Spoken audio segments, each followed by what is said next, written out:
So, this podcast is quite spontaneous. St. Nick sent me a message. He said, the malted milk are underrated, and I thought, well, why don't we just do a podcast about biscuits? We've all had a long and arduous year, and now is the time to relax, because we're nearly at the end of the second term.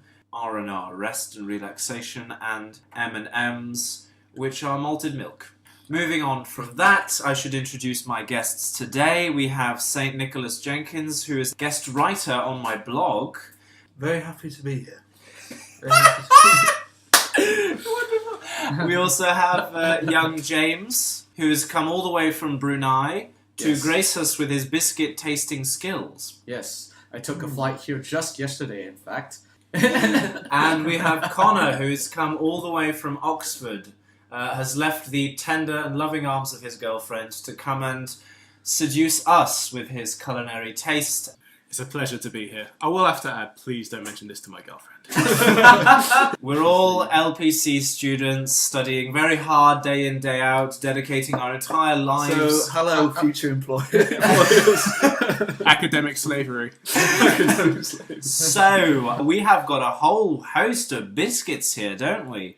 We have some biscrem. Where are they from? Turkey? To be Well, honest. we're really wrong. We have some That Turkey. may be We fake are news. wrong about the Turkish biscuits. We have some British biscuits. We've got good old malted milk. And what are these? Choco Libnitz. They're French or something. And we went to the Lithuanian shop and bought a whole load of Eastern European cookies with very wonderful names, which we'll try for you. Anyway, the idea of this podcast is we're going to be chewing on some biscuits absurdly close to the microphone to make you feel as uncomfortable as possible. And then we're going to give our thoughts on whether these biscuits will help us solve any of the more pressing current world issues. Just great concern to us as people, as theologians, as future lawyers. Call us what you will.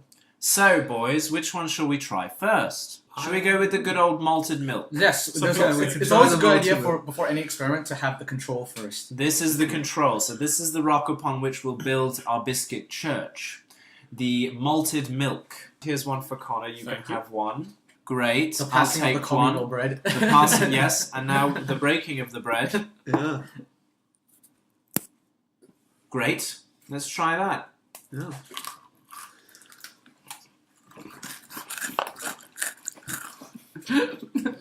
So, that did a little too much for me. So, Nick, I'll put this first question to you. What do you think this biscuit says about Nicomachean ethics? That being Aristotle's. Very good, very good. Okay. I'm not Very that read. astute. I'm surprised you got that. I wouldn't. It's a virtuous biscuit. It's got all the values of good, honest British values. Good, eternal British values, and certainly It's the Aristotelian golden mean. Over to you, James. What do you think of the malted milk? I mean, it's pretty basic, and as far as it goes, it does go with tea. And if you really want to just have no conflicting flavors whatsoever, but you just want to enjoy your tea, have a little something to accompany it, it's a fine accompaniment. It's This is the way. This is the way forward. This is the British biscuit. Yeah, that's Connor, a penny for your thoughts? I agree with James on the comment he made, actually. It's a very versatile biscuit. It can go with many different types of tea as well, and it's very good by itself as something I would consider a safe option. Make You're a of that word glass what half you will. full, man. You say it's a versatile biscuit as opposed to a flavourless pile of trash. Well, you have to look on the bright side. You do. I think the tea is necessary, though. If you want to enjoy Yeah. it, tea is necessary. If you have it by itself, then yes, it will be a So let's move on. Shall we try another British biscuit? A brisket? No. This is the custard cream. the humble custard cream. The poor albino cousin of the Bourbon. There goes your training contract. So, pass it round I'll here. pass it round, of course. Here's one for you, James. Oh, thank you very much. And one for Thanks. Connor. Connor has large hands.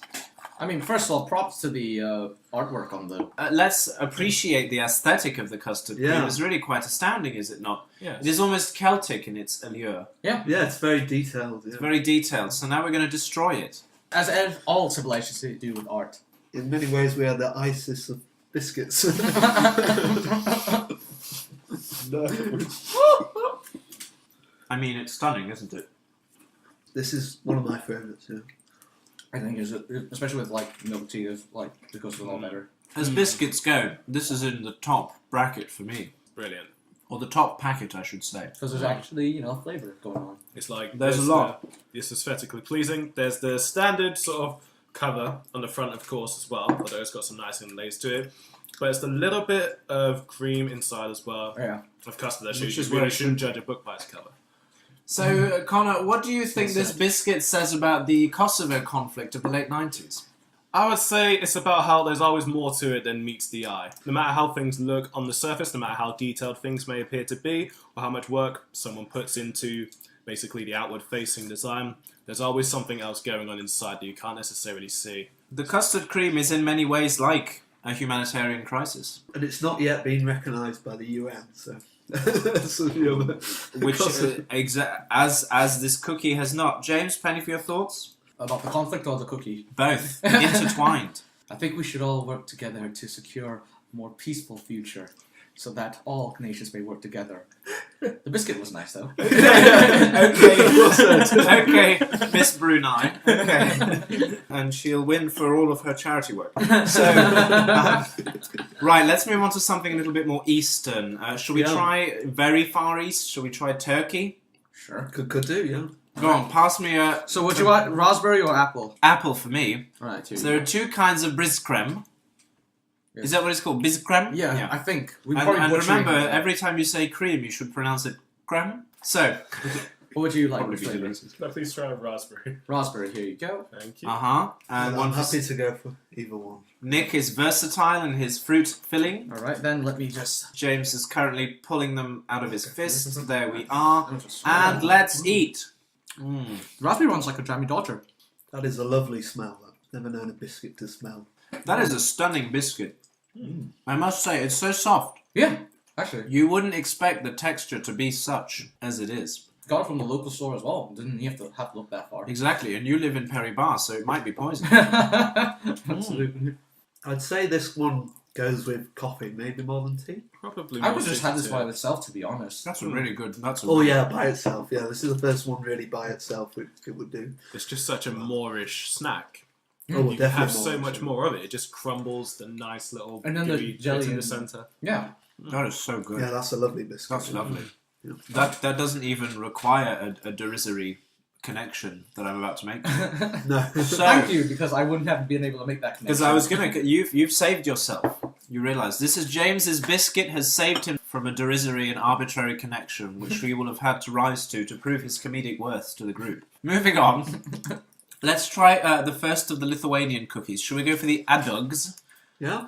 Well, they're quite hefty. They're hefty, aren't they? So big old chocolate nipple-like, just mammalian biscuits. And what's funny about this is they were described as chocolate with biscuit inside, as opposed to a biscuit covered in chocolate, Yeah. which I quite liked. So let's go right ahead and dig in. Oh man, Oh, caramel. That's unexpected. It's that was so unexpected. to me, it's almost a bit sick. I'd agree with Connor. This is a rich biscuit. It is rich, yeah. Yeah. This is something to make you feel slightly... But yeah, it's amazing because the biscuit's sort of in the bottom, and then there's a layer of caramel before a hard chocolate casing, which is quite unusual, I would say, in a biscuit. Wonderful contrasted texture. Really wonderful. There's 3 contrasting textures, and they're all fabulous. This is great. Who brought this? It's me, so I suppose I should ask myself, but I'm not going to. I'm going to ask Nick. What does this cookie say to you about the recent amendments to the Chequers Bill?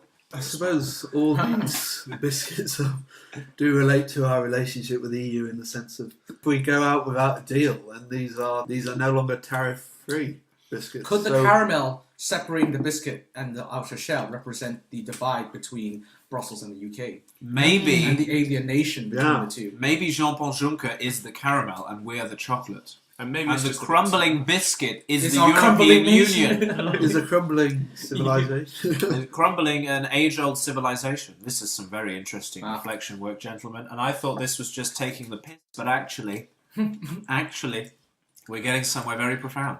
Shall we all take a break and then move on to the next one? Shall I make a coffee? When we talk about things being dear, Yeah, Oh, yeah. being expensive. expensive, that's the same thing. Oh. And the Germans talk about things being teuer, and teuer also means dear.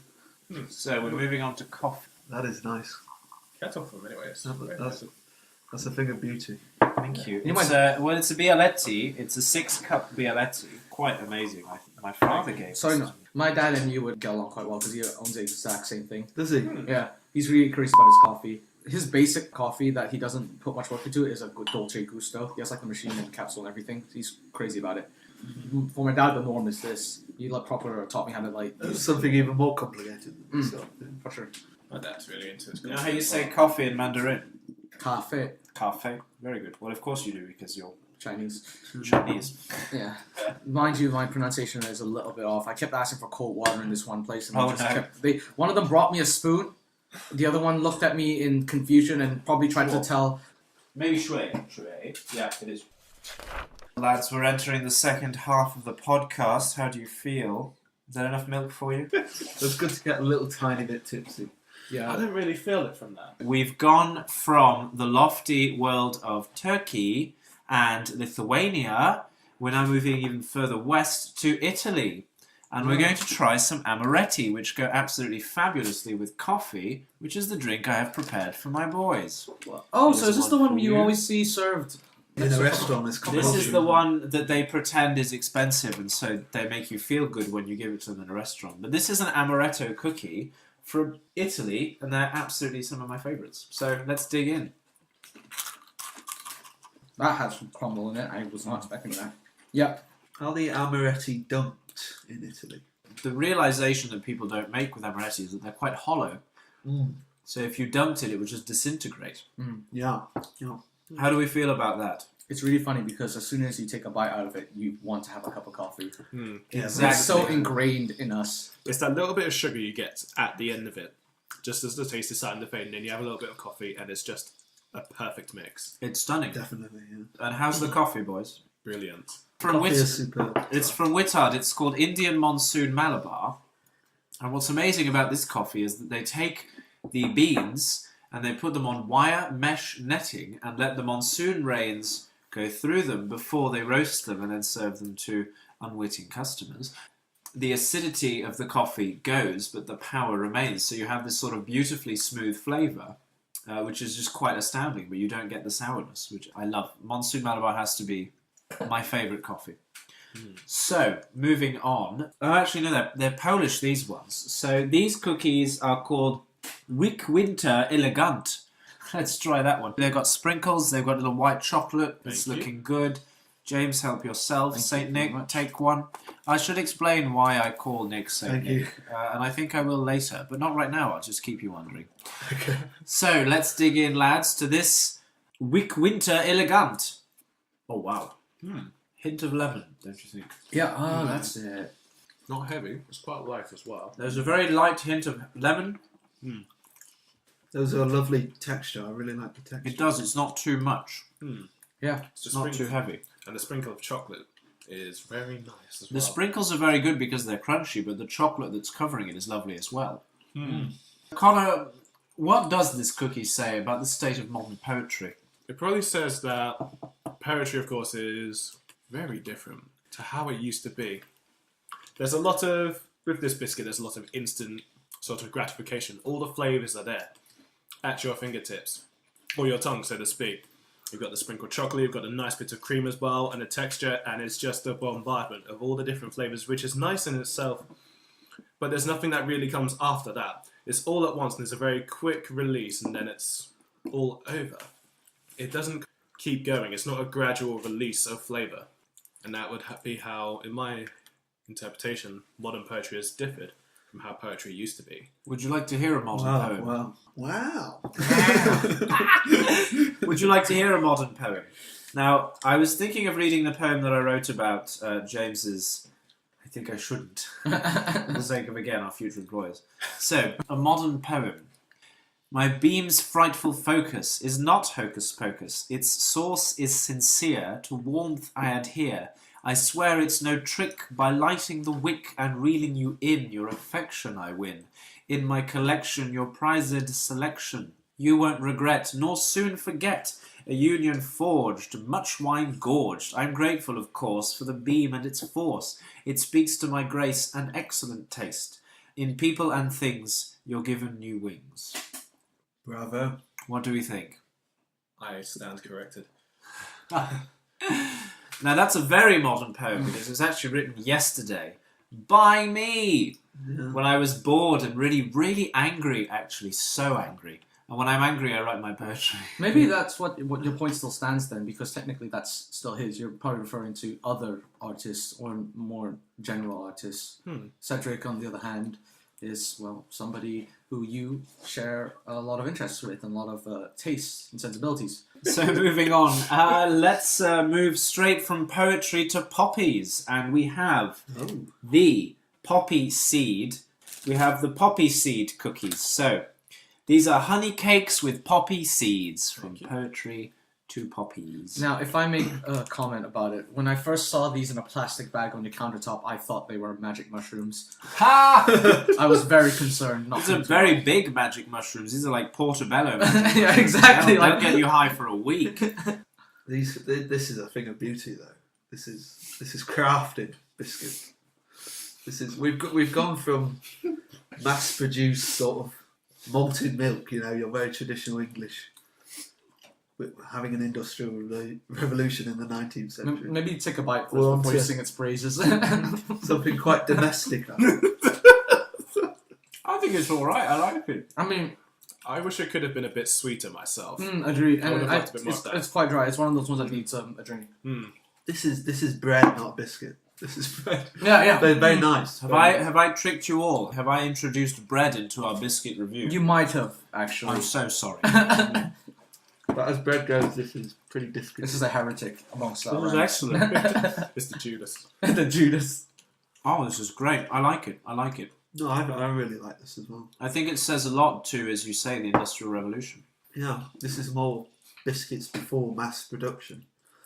This is the biscuit you'd eat before killing yourself in a Chekhov play. Wow.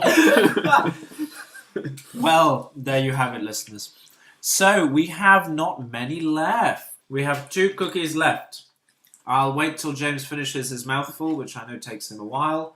Let's move on to this lovely German, I believe, biscuit. Very mass-produced Yes. chocolate I found on holiday, which is also cold in England as well. So chocolate these is are pure. Choco Leibniz. I think that's how you pronounce it. Although Claudia's... Leibniz. Choco Leibniz. Let's dig in. Oh, that's a little bit of a shotgun blast there. That's a solid cookie right now. Truly another great example of German engineering. You're not impressed by Audis? Try Choco Leibniz. Delish. Not too heavy, not too light. Just a nice, rich chocolate filling with the biscuit on the other side. I can have this without tea or with tea. It's quite versatile and good. I can have this while I'm in tea. That's very good. I imagine it'd be quite painful to be swimming in it. Yeah, swimming in scalding tea would not be the best thing. But it would do your skin wonders. It'd be a very British way to die. Yes, it's how James Ew. Bond should finally die. This is rather inconvenient, isn't it? Oh, I do apologise. I believe my dead corpse will soil the taste of the tea. Terribly sorry.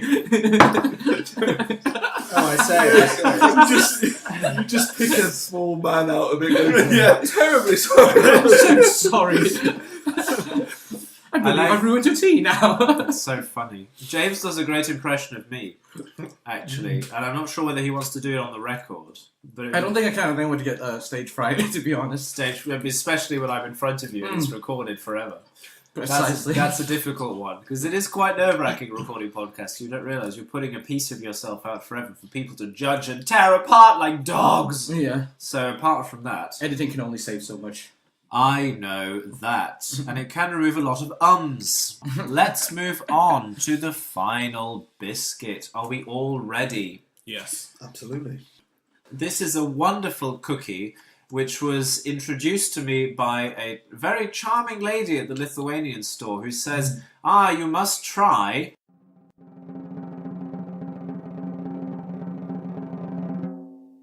Omar Nüchen. And then she told me what that meant. We're about to put this in our mouths. It's called Grandmother's Nuts. Now, Thank you. let's pass that around. You have a nut, Thank And you. you have a nut. And you have a nut.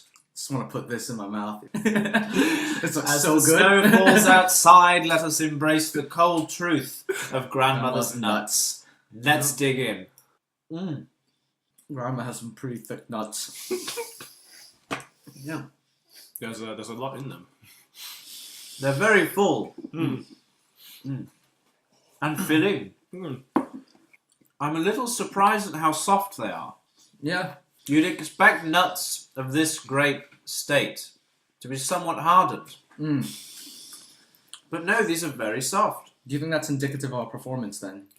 Have we Yes, not I enough? think grandmother's used her nuts very well. That's a wonderful texture, Mm. but there's not massive amounts of things going on there in that biscuit. I'm pleased with it. Is that peanut butter or is that caramel, do you think? Caramel. It's caramel, of course, in grandmother's nuts. One can but expect caramel. Now, this has been quite an insightful podcast. Which was your favourite cookie of the lot? Oh, Let's start with Connor. Mine would probably be the choco biscuit. The Choco Leibniz is Connor's favourite. It's just got a lot going for it. It's got the versatility, of course. It's got the nice, rich chocolate, which is not too rich. It's not overpowering. You can dip it into some tea, and you can have it without some tea, and it's absolutely fine. It's just an all-around good biscuit to have. It's a solid choice. Yes. What do we think, James? What's your favourite? a bit biased because I'm the one that brought it, but I actually do like the bisque creme quite a lot. I like something that goes down really easy. I don't like something that requires effort to eat. After all, food is a comfort, one of the very few in our lives, and I think I like to have something that I can just take it, eat it down, no problem, and then not think about it too much. And these are really good for that, you know. Saint Nick, favourite cookie?